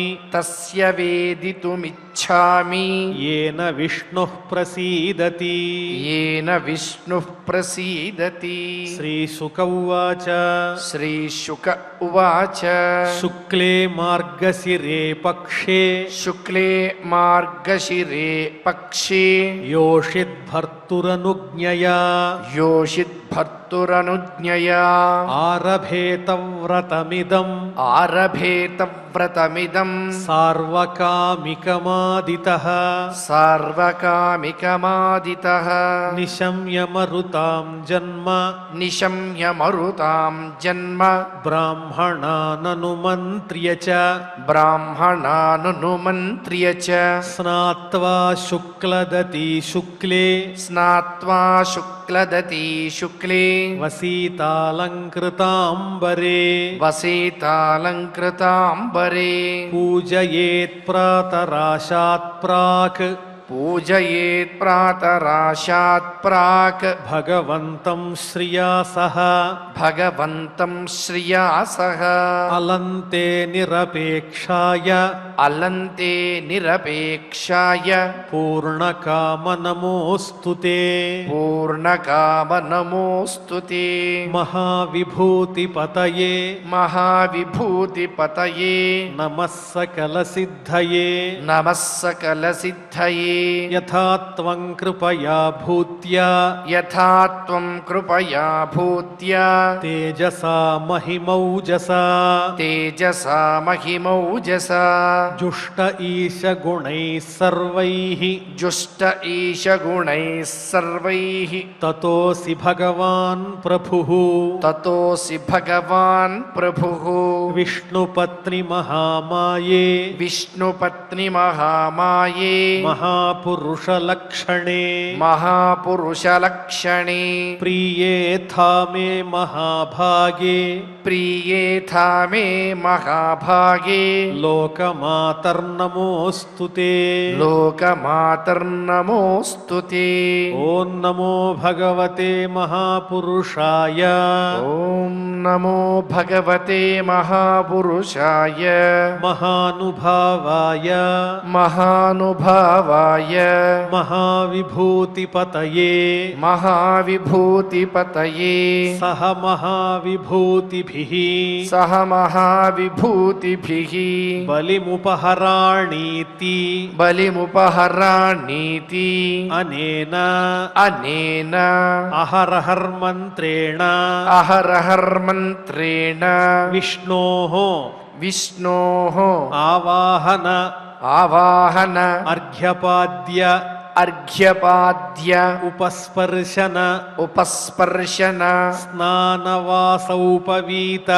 स्नानवासौपवीत विभूषण विभूषण गन्धपुष्प गन्धपुष्प धूपदीप धूपदीप उपहारादि उपहारादि उपचारांश्च उपचारांश्च समाहितोपाहरेत् समाहितोपाहरेत्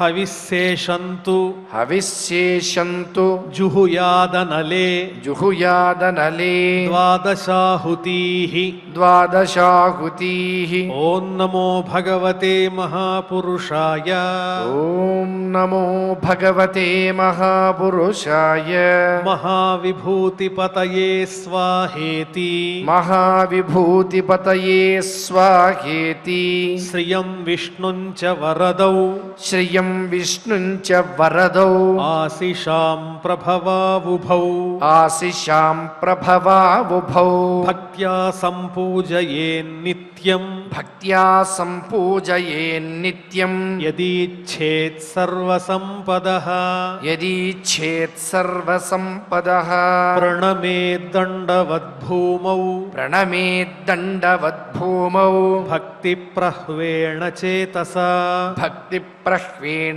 चेतसा दशवारं जपेन्मन्त्रं दशवारं जपेन्मन्त्रं ततस्तोत्रमुदीरयेत् ततस्तोत्रमुदीरयेत् इति श्रीमद्भागवते श्रीमद्भागवते पारमहंस्यां संहितायां पारमहंस्यां संहितायां षष्ठस्कन्धे षष्ठस्कन्धे एकोनविंशाध्याये श्लोकाः एकोनविंशाध्याये श्लोकाः ओं नमो वेंकटेशाय हरिवरदुडैन व्रतमट हरिहंशुजुलगुजुनेगडु नमरुल जन्मस्फुरणं बट పఠించిన అరయగనురు దీర్ఘపాప హరమగుటరుదే అని సకల కార్యాలు సిద్ధింపజేసేది, విశేషంగా సంతాన ప్రాప్తి కలిగించేటువంటి అద్భుతమైన వ్రత వైభవం గురించి,